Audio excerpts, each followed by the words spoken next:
do engenheiro eletricista Vladimir Vieira, conselheiro diretor da CE, e ele vai abordar a entrada dos veículos elétricos no Brasil e a autonomia das baterias, sintetizando o currículo do engenheiro Vladimir Vieira. Ele é engenheiro eletricista atuante desde 2005 na empresa CGT Eletrosul, em projetos de energias renováveis. Trabalhou em projeto de energia eólica no extremo sul do Rio Grande do Sul e colaborou com o grupo TC88, do Comitê Brasileiro de Eletricidade, Eletrônica, Iluminação e Telecomunicações, COBEI, para a adoção das normas de energia eólica pela ABNT. Atuou no desenvolvimento de especificações técnicas para a contratação de serviços de certificação de dados anemométricos, certificações de produção anual de energia e certificação da curva de potência de aerogeradores. Mestre em administração na área de análise de decisão multicritério como ferramenta de avaliação dos processos de manutenção. Foi integrante do Conselho de Administração da Morumbi Transmissora de Energia S.A.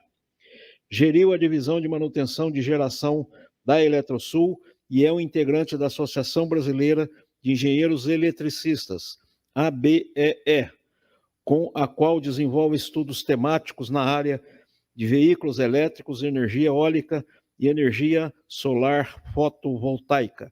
Temos aqui sintetizado o currículo do nosso colega Vladimir Vieira. Por gentileza, engenheiro, o plenário presente remoto é do senhor. Uma boa apresentação.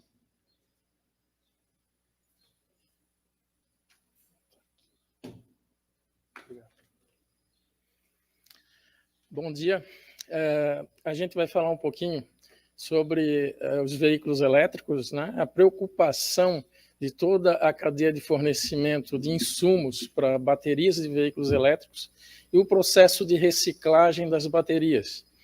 Uma vez que não há como fugir do tema sustentabilidade, o veículo elétrico tem que trazer consigo soluções tecnológicas que conceituem de fato a sustentabilidade no quesito reciclagem das baterias. Por favor.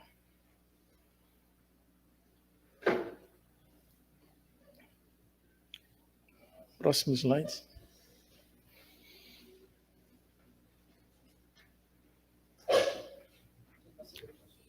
Ah, tá. Tá bom.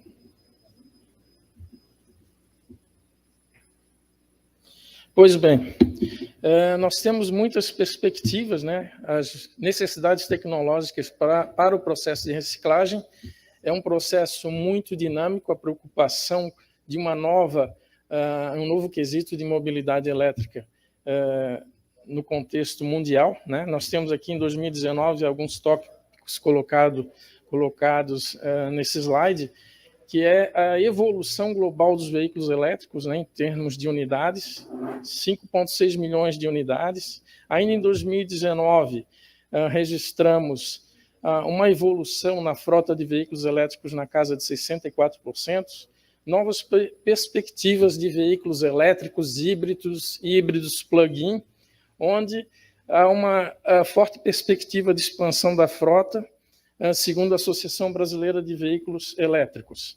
Agora, para 2025, nós temos outros temas muito relevantes nesse quesito, que seriam o anúncio das fábricas que vão cessar a produção de veículos com motor de combustão interna. A GM está se preocupando em investir 27 milhões de dólares em tecnologia e desenvolvimento de veículos elétricos. A Alemanha também está desenvolvendo vários trabalhos. É uma preocupação mundial dos fabricantes de veículos, né? E os carros elétricos serão 12% do total vendidos no mundo até 2025. Já para 2030, nós temos muitas outras perspectivas, porque há a preocupação com o resíduo, com a bateria que deixou de ser utilizada. Claro que ela envolve processos químicos tecnológicos para a reciclagem de baterias, é uma grande preocupação, né? A redução da emissão de poluentes, né, o reuso desses componentes das baterias, né, a redução de água nos processos de recuperação dos componentes para fins de reciclagem, né, e há perspectivas de reciclagem de mais ou menos 25% do lítio, 35% do cobalto, muito procurado, e 55% do cobre. Então, há muitas perspectivas até 2030, e nós temos que nos preocupar, de fato, com a questão da reciclagem, porque lá na frente nós vamos ter uma grande quantidade de baterias que não mais serão úteis para os veículos elétricos. Então, ainda falando dos desafios da difusão dos veículos elétricos, principalmente aqui no Brasil, nós temos vários temas, como vocês podem verificar nesse slide, mas a busca das indústrias, da tecnologia de ter paridade no valor do veículo elétrico com o veículo de combustão interna, né? A grande preocupação de redução de 25% das emissões globais passam por isso, né? A alteração de toda a cadeia produtiva da indústria, ela vai ter uma alteração muito grande na cadeia de subfornecimento, números de postos de trabalho que vão tender a reduzir, né? Temos a interrupção de fábricas de veículo a combustão em 2025, já como um preceito firmado, até tema da COP26. E nos aspectos regulatórios, eles são muitíssimo importantes para o Brasil, né? A gente ainda está com o tema da geração distribuída, que o projeto de lei vai passar agora pelo Senado para averiguação. É sugestivo que a geração distribuída tenha mais flexibilidade para atender a nova demanda pelos veículos plug-in híbridos e elétricos, para que a gente não afete tanto o quesito de acréscimo de demanda nesse período de recuperação da geração. Temos um contexto de suprimento das jazidas que tem que ser uniforme, e nós temos, a nível mundial, algumas dificuldades com as jazidas no fornecimento contínuo. A reciclagem físico-química dessas baterias no fim de sua vida útil, sendo por hidrometalurgia, sendo por pirólise, é de extrema importância essa evolução, que esses processos consigam otimizar a questão da emissão de poluentes, que eles também emitem, a redução do uso da água nesses processos. Então, a cadeia é muito dinâmica nesse quesito. E aqui a gente mostra a regulação às metas redutoras das emissões de poluentes. Então, nós temos uma regulação europeia que trabalhou e está trabalhando para a redução das emissões de óxidos de nitrogênio, hidrocarbonetos, material particulado e também monóxido de carbono. Então, vocês podem observar no gráfico da esquerda que os objetivos europeus estão se dedicando muito a esse quesito. Já no caso da regulação brasileira, nós temos o biodiesel, nós temos a tentativa de redução dessas emissões, né? Então, é um objetivo de reduzir esses poluentes na cadeia. E agora nós falamos da expansão da frota desses veículos plug-in elétricos no mercado brasileiro. Evidentemente que a Associação Brasileira de Veículos Elétricos está trabalhando num lobby importante para que se consiga efetivar a fabricação e comercialização de veículos elétricos no Brasil. E vocês podem observar nesse slide a evolução de veículos comercializados, sendo que, mesmo num período de pandemia, com problemas na economia mundial, nós tivemos uma grande evolução nesse período na venda de veículos elétricos e plug-in, e isso demonstra que o mercado tende a crescer e não tem volta. Então, é claro que nós precisamos, para atender toda essa demanda, que vai crescer muitíssimo, de um sistema regulatório que nos faça ter a paridade entre o veículo elétrico e a combustão interna, ter meios regulatórios da reciclagem desses componentes de bateria e, sobretudo, também a facilidade de eletropostos distribuídos estrategicamente pelos estados, de forma que o dono de um veículo elétrico ou plug-in ele possa fazer a recarga do seu veículo, né, no tempo que desejar, a corrente alternada e contínua, e também no aspecto residencial, se a regulação, se a nossa legislação permitisse a recarga de veículos elétricos com inversores híbridos, seria uma forma de atender essa demanda que é crescente. E agora nós vamos falar do quesito matéria-prima para formulação, para a indústria das baterias. Então, nós temos, no primeiro quadro, um tema que trata das jazidas, dessas matérias-primas, né? As reservas globais prometem o atendimento, porém, precisamos fazer uma extração contínua, programada e estratégica para que não falte a matéria-prima para a indústria, para poder viabilizar o veículo elétrico. Então, as reservas em milhões de toneladas podem ser observadas aqui. O Brasil é um país que está agraciado por essas jazidas que precisam ser bem exploradas, né? E não é só a questão do lítio, o níquel, o grafite, o manganês, né, o cobalto. Então, esses componentes são muito importantes para a fabricação dessas baterias, né? E a extração e processamento da matéria-prima, o Brasil ainda está em posição um pouco acanhada. Nós temos um destaque para o manganês, um pouco para o grafite, muito pouco para o níquel, e o lítio está evoluindo. O Estado de Minas Gerais está trabalhando e viabilizando os novos processos de extração do lítio. E agora as maiores reservas de lítio em todo o mundo em 2020. Então, o Chile, a Austrália, a Argentina e China despontam, seguidos dos Estados Unidos, e essas reservas são em tonelada. Então, a grande preocupação é a extração de maneira eficaz, de forma a atender a indústria. E também falamos aqui das reservas globais de cobalto, né? A relação de países. Nós temos aqui a República Democrática do Congo, que tem uma grande jazida, porém ela tem, infelizmente, alguns problemas de guerra civil, conflitos internos, e isso inviabiliza essa extração com uma certa normalidade da jazida para suprir o mercado mundial. A China está comprando muito cobalto da República Democrática do Congo para poder viabilizar a sua cadeia de mobilidade elétrica. Aqui nós temos também as reservas de cobalto e a necessidade de atender essa demanda, né? Então, de novo, demonstramos aqui a República Democrática do Congo, né? Tanto em termos de minas em produção, no caso aqui eu consegui dados de 2017, e as reservas economicamente viáveis também. Então, esse país desponta como grande fornecedor desses materiais. Vamos falar também no Brasil, né? O lítio é chamado de petróleo branco. Então,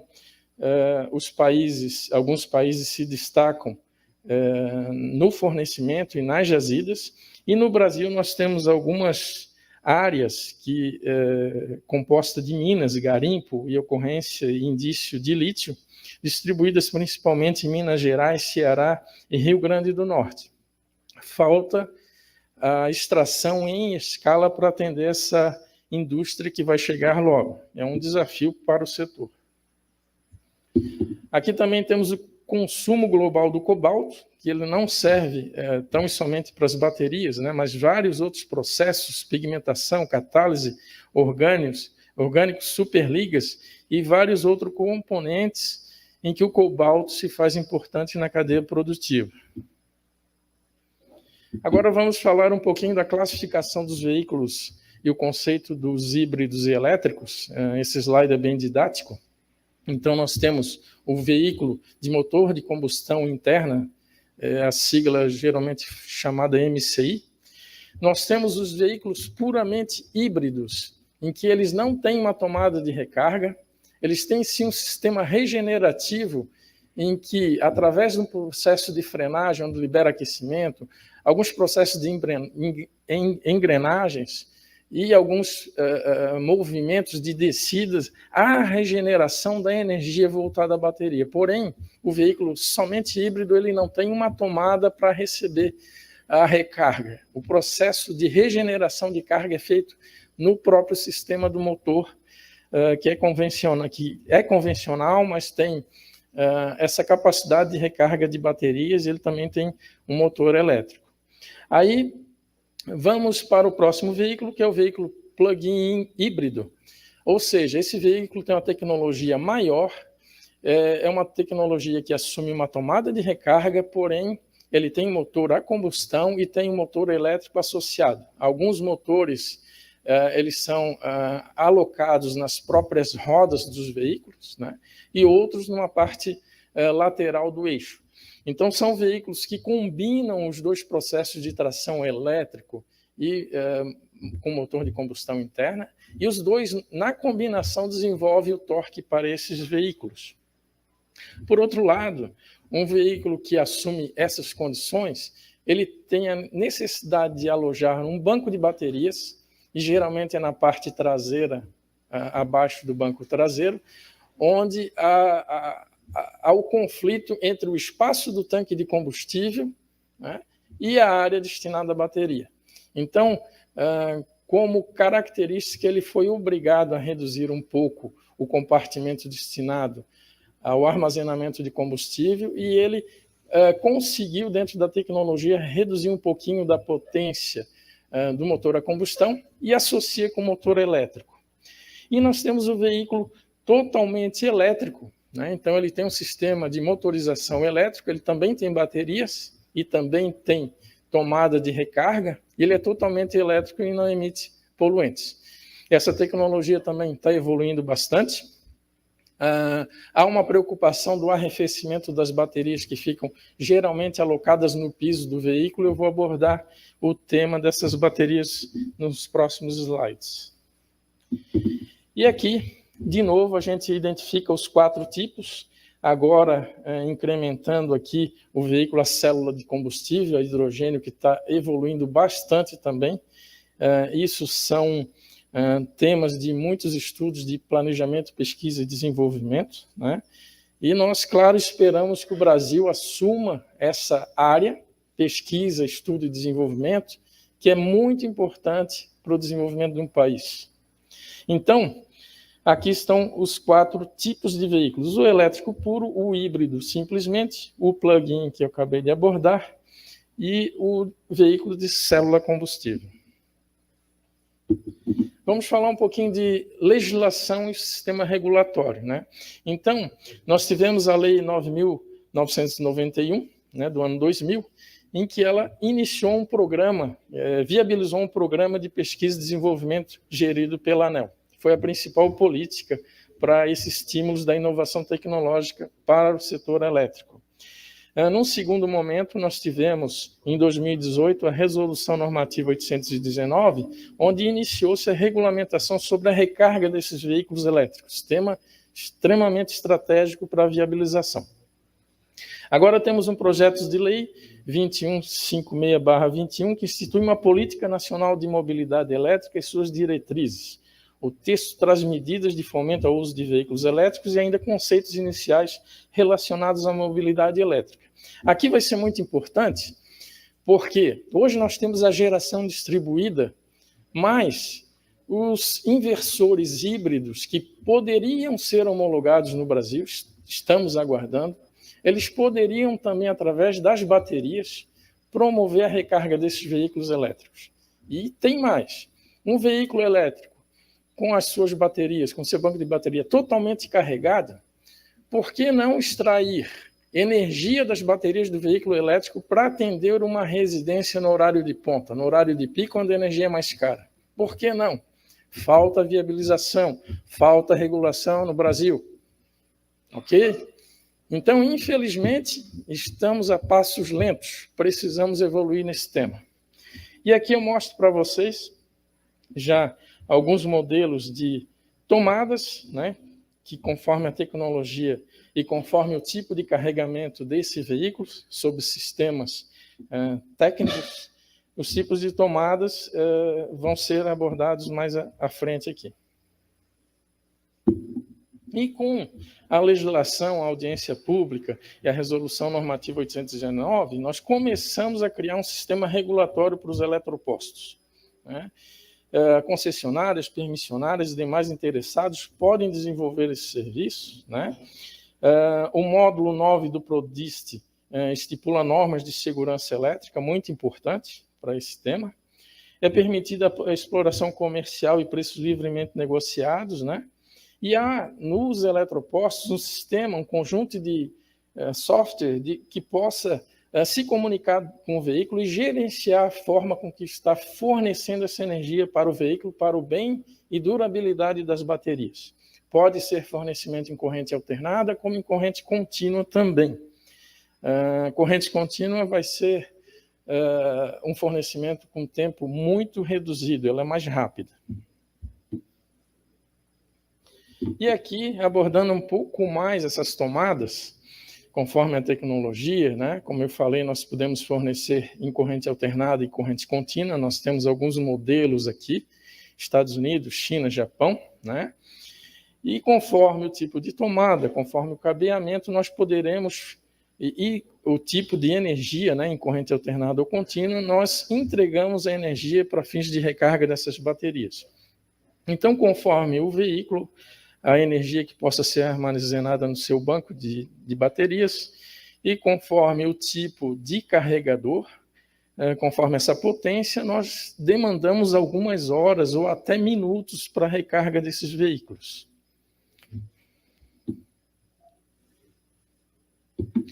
Pois então, nós temos 3 tipos de recarga prioritária conforme as tecnologias, né? Nós temos recarga que gera uma autonomia de poucos quilômetros, 6 a 9 quilômetros, para pequenas distâncias, no caso da recarga tipo 1, e ela ocorre geralmente em 110 volts e é para nível residencial. A recarga tipo 2 são estações de recarga com fonte superior a 220 volts, pode ser cobrada a recarga, né, gerando autonomia a uma taxa de 20 a 100 km por hora, e a taxa de recarga se fundamenta no limite de entrega da carga do eletroposto e das condições de carga das baterias. Por último, temos a recarga tipo 3. Ela se configura em carregamento em corrente contínua e ela se dá por uma voltagem bem mais alta, né? E essa recarga é em torno de 800 volts de tensão para 20 a 30 minutos de recarga. Então, vocês podem verificar que o tempo, de fato, é bem reduzido. E ela é um pouco onerosa ainda e ainda não muito disponível, né, nos mercados. Bom, dos eletropostos, né, que carregam em corrente alternada, nós temos carregadores na casa aí de 3,7 kW a 22 kW e há limite de potência a ser transferida. O carregamento em corrente contínua tem uma suportabilidade média de até 350 kW. Então, todos esses tempos de recarga dependem de algumas características. A potência do inversor, o tipo de cabo, o tipo de rede, né? A razão entre a energia ser carregada, entregue pela potência do carregamento. Então, são algumas características que delimitam o tempo de recarga. E aqui um quadro identificando para 100 quilômetros a serem percorridos, qual o tipo e o modelo de recarga e o tempo, né? Então, nós temos aqui o tempo estimado em horas de recarga, a fonte de potência monofásica ou trifásica, a potência, o nível de tensão e a corrente máxima. Então, vocês podem observar que em corrente contínua, como já foi mencionado, a tensão é mais elevada e nós temos um valor de corrente máxima também elevado. Mas, por outro lado, o tempo de recarga é muito inferior. E agora falamos das diferenciais tecnológicas e a recarga rápida em corrente contínua, né? Ela ocorre geralmente em ambientes comerciais e industriais. Não é recomendada a recarga rápida com frequência, porque ela tende a reduzir a vida útil da bateria, se ela for efetuada com muita frequência, né? E ela se dá num período bem reduzido. E ela pode sobreaquecer as baterias. Agora a gente volta aqui ao projeto de lei, da evolução desse projeto de lei, né? Temos grandes expectativas do projeto de lei que envolve a comercialização de energia e outros processos regulatórios. Nesse tema aqui, nós falamos das baterias no piso dos veículos, né? Nós temos essencialmente células cilíndricas e células prismáticas. As cilíndricas, elas permitem um processo de arrefecimento muito melhor, muito mais eficaz, né? E as prismáticas, elas têm uma condensação muito grande, o sistema de trocas de calor é muito mais difícil. Então, ela tem dificuldades no comportamento, né? E no arranjo entre as células dentro desse conjunto. Mas são temas evolutivos e há preocupação tecnológica de processo de arrefecimento dessas baterias. Aqui a gente aborda novamente as células prismáticas e cilíndricas, né? Então, há preocupação de deformações e curtos-circuitos dada a condensação de cátodos e anodos.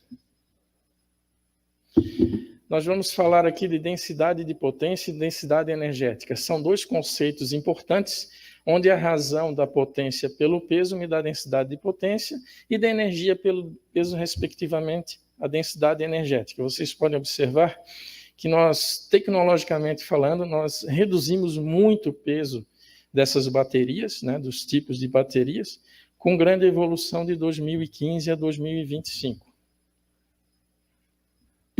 Aqui nós temos alguns gráficos que demonstram essa evolução tecnológica com redução de custos, né?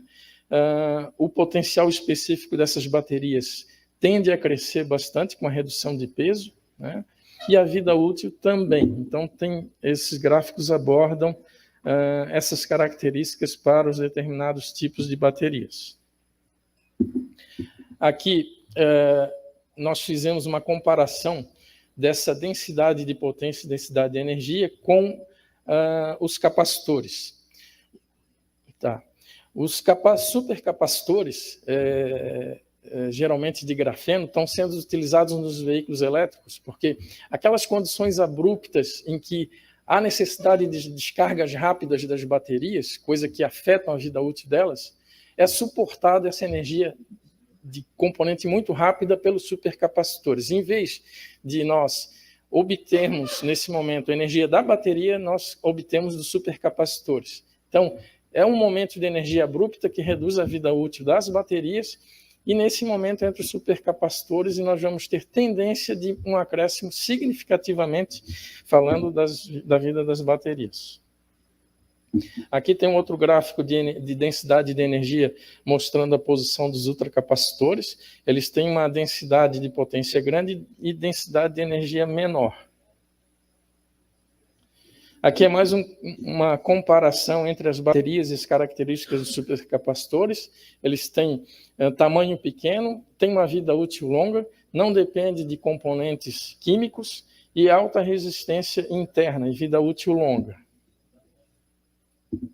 Também tem umas baterias de estado sólido, elas têm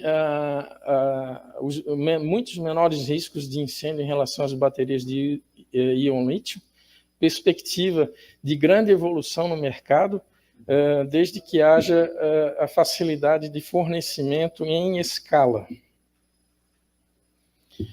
Nesse slide nós abordamos os tipos de motores que estão sendo mais utilizados em veículos elétricos, que são motores de ímãs permanentes e motores a relutância.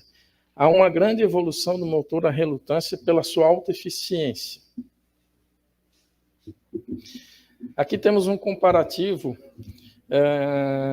didático aqui sobre o Prius e o Volt, onde nós temos acoplado ao eixo motor e gerador ao mesmo tempo, funcionando para o sistema de rodado dos veículos, né? E tem também um motor de tração.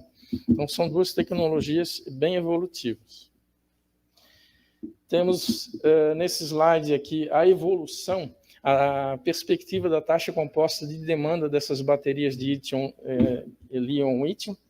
Está evoluindo bastante. Também o crescimento anual da reciclagem dessas baterias tem uma tendência de muita evolução até 2025 para a reciclagem de cobalto, principalmente lítio e níquel. Nós temos nesse slide também uma evolução dessa reciclagem das baterias, né? Pode-se retirar muitos dos componentes, como grafite, níquel, cobalto, e uma expectativa de reciclagem das baterias de forma percentual. Nós temos alguns estágios de utilização da bateria. O primeiro estágio é que ele carrega plenamente o veículo elétrico em 100% da sua carga.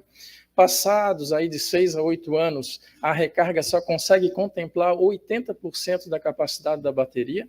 E chegou nesse momento, essa bateria pode ser utilizada em sistemas industriais, prediais, em shoppings, porque elas atenderiam em forma de bancos de baterias para suprir energia da indústria e do meio comercial como um todo. Então, ela teria uma segunda vida útil. E, por terceira fase, de fato, a reciclagem físico-química, que pode ser por pirólise ou hidrometalurgia, processos muito importantes a serem considerados para o meio regulatório.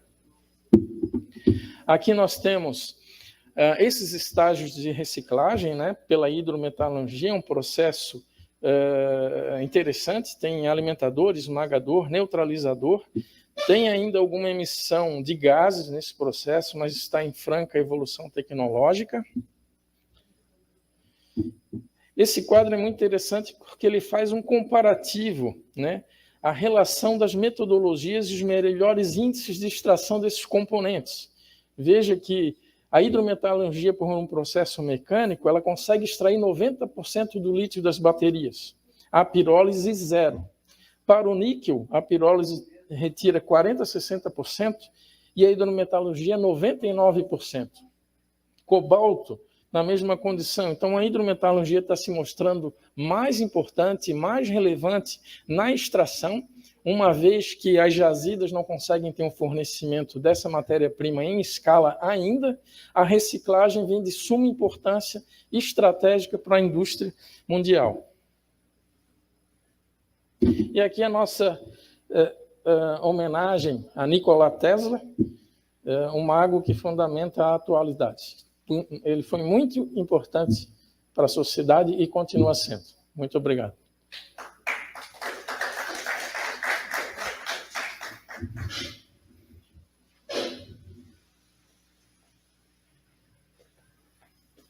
Muito obrigado, Vladimir. Eu gostei demais. Eu não sabia que já o conhecimento estava tão grande assim, principalmente o teu conhecimento nesse assunto.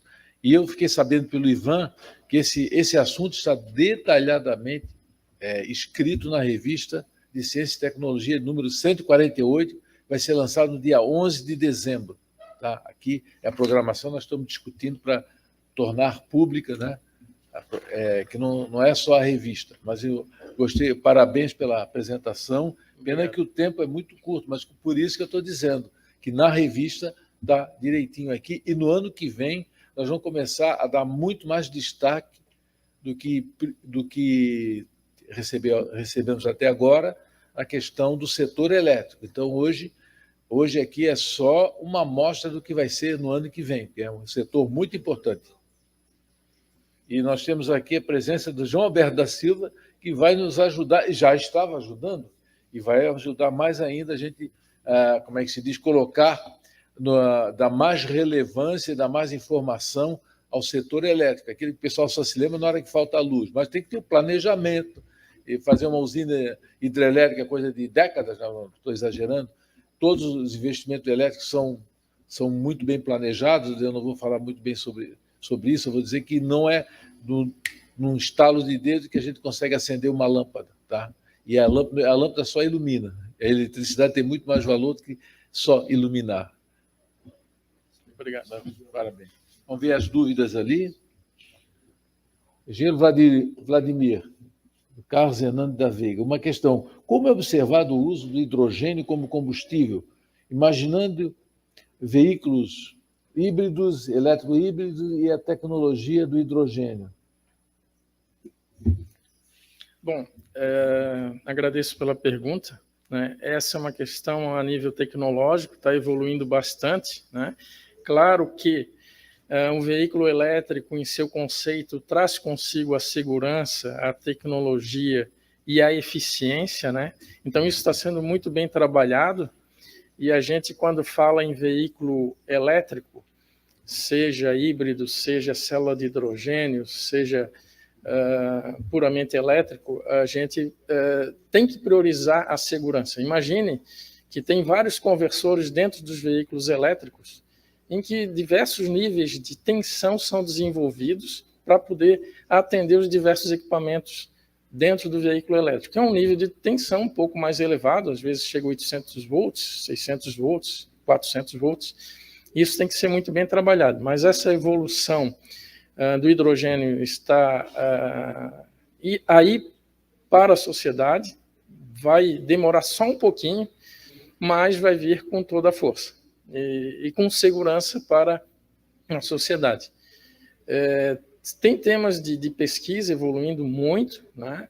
E nós dominamos ainda um pouco sobre essa informação.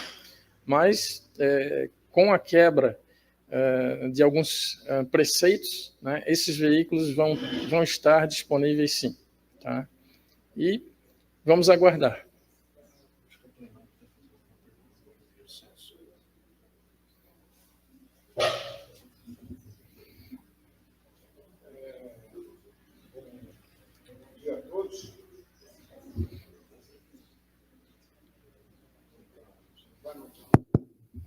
Bom dia a todos.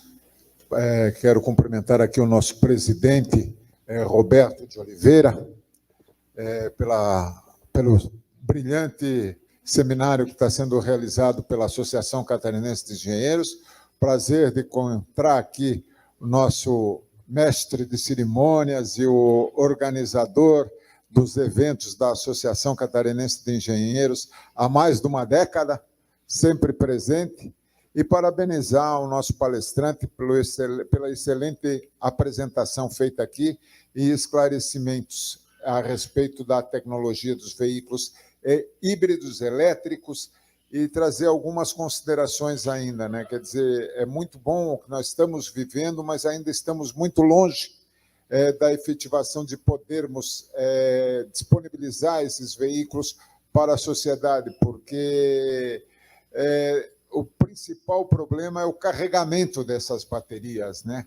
Se a gente imaginar um prédio todo, aonde que cada morador do seu apartamento vai poder carregar a bateria, adequar tudo isso para que todo mundo possa carregar os seus veículos elétricos, como as concessionárias vão estar atendendo na madrugada esses veículos e a nossa autonomia para isso tudo. Então, requer aí uma série de como a concessionária de energia vai medir aquela energia daquele veículo que está sendo carregado nos prédios e disponibilizar tudo isso. Mas é muito importante que a gente já esteja preocupado e trabalhando com essas diversas situações que estão sendo criadas. Outro dia, num condomínio, a pessoa chegou e disse: não, comprei um veículo elétrico, eu quero carregar a bateria do veículo. Não tem disponibilidade, não tem possibilidade de se fazer isso ali. E se nós formos por um posto, o tempo de recarga é muito alto. E aí depende da infraestrutura que o posto tenha e a corrente alternada, as condições. Então, sua apresentação foi muito boa e excelente a polêmica que a gente vai ter que viver e a infraestrutura que temos que criar para poder disponibilizar, porque a sociedade está louca pelo veículo elétrico ao custo que nós estamos pagando hoje o combustível, né? Obrigado, era isso. Obrigado. Engenheiro Celso, há uma grande perspectiva de que a gente tenha atendido essa nova demanda, mas com isso nós precisamos quebrar alguns lobbies no Brasil, sensibilizar deputados e senadores que a grande saída para essa nova demanda é a geração distribuída. É a possibilidade de cada residência, independente se ele tem ou não geração distribuída, já de antemão, quando ele se torna cliente da distribuidora, poder instalar o seu medidor bidirecional.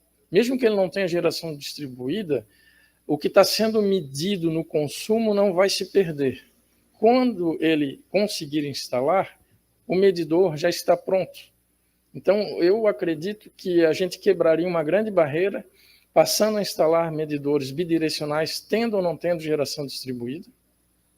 E o que os fabricantes aguardam, como eu conversei na semana passada no evento 360 Solar, que ocorreu no Costão do Santinho, aqui em Florianópolis, o fabricante de inversores não pode homologar um inversor aqui no Brasil, porque ele é híbrido, ele tem um sistema de baterias e não está devidamente regulamentado. Então, nós temos sim que sensibilizar deputados e senadores. Agora, o projeto de lei da geração distribuída vai para o Senado, precisava de uma flexibilização para atender essa demanda. Isso é de suma importância para o Brasil, em especial para o período de escassez. As fábricas vão vir, de qualquer forma elas vão vir para o Brasil, aquelas que já estão instaladas com veículo a combustão interna vão modificar, sim, é uma pressão internacional. Então, o Brasil tem que atender essa nova demanda. Eu acho que a grande saída é a geração distribuída e a flexibilidade também de um processo de obtenção de energia de pontos industriais e comerciais com mais facilidade do sistema regulatório brasileiro para atender shoppings, indústrias, para que a gente não tire essa energia num sistema elétrico que a gente teve sérios problemas agora por questões das chuvas. Então, eu acho que esse é o recado que a gente pode dar, porque a tecnologia evolui e não há quem tenha lobby para barrá-la. Pessoa da Mel está querendo falar. Tá bom. Pessoal, isso aí é coisa que nós temos que discutir no ano que vem, mas para agora eu gostaria de propor ao pessoal que vai fazer a carta sobre os sistemas elétricos, colocar essa condição de alta demanda que tem que ver. Eu vou colocar também na Carta da Mobilidade, e era bom na Carta do Setor Elétrico, ela está mais detalhada. Então, na Carta do Setor Elétrico, quer dizer, na Carta da Mobilidade, que foi o primeiro evento dessa semana, eu vou colocar essa questão, mas remeter ao detalhamento da Carta do Setor Elétrico, que nós estamos mandando para o Conselho Metropolitano de Desenvolvimento Econômico e Social, Clube de Diretores Lojistas, Floripa Sustentável, Fórum de Turismo de Santa Catarina. Nós vamos colocar todas essas colocações aí importantes para essas entidades já fazerem pressão, e a gente vai encaminhar para os senadores e deputados de Santa Catarina as mais importantes. Tá? Então, pessoal, eu gostaria de passar a palavra ao mestre de cerimônia para chamar o palestrante da ANEEL.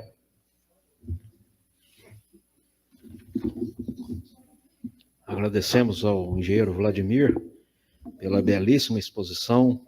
Realmente é um tema que, se tivéssemos tempo, passaríamos o dia inteiro discutindo.